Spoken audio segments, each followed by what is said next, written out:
Welcome to Equity TV, Juan Maurice here. I have a special guest, Jose Rodriguez with me. So let's get into it. What industry and company are you with? I have a real estate business. I actually, in fact, I'm also an investor on the side, but full-time I'm also a real estate agent for Keller Williams. Yeah. So why do you think 90% of real estate agents fail? Why do I think 90% of real estate agents fail? I think honestly 90% of the real estate agents fail is because they walk into the industry thinking it's going to be easy, and just because they see the simple concept of going out there and getting business, a lot of people don't do whatever it takes, and they take their old habits from their previous job of just slacking off because they're going to be paid an hour. You know, they're going to get paid salary no matter what, so they take the bare minimum of work and effort. They try to do that with real estate, and then they recognize very early that it doesn't work, because it's a business that you have to go in, you have to put in some work, put in the effort, and make sure that you are progressing every single day, because if not, there's a competition, you know. You're not the only one looking to get business, right? Exactly. Yeah. So what challenges come with being a real estate agent? Like, what roadblocks did you face starting off?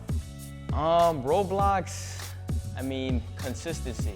One of the biggest roadblocks that people face in the industry is being consistent and being disciplined.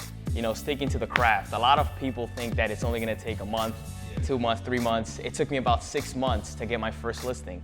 Imagine if I would've quit, right? I would've never been here.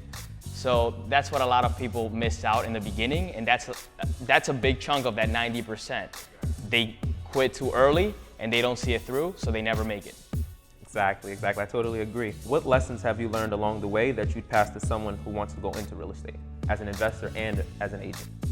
Well, what lessons have I learned along the way? I would say definitely it's a relationship business, right? So you have to kind of step out of your way to create relationship with other people, meet different people, and don't make it just about yourself and about the commission that or the money that you get, right?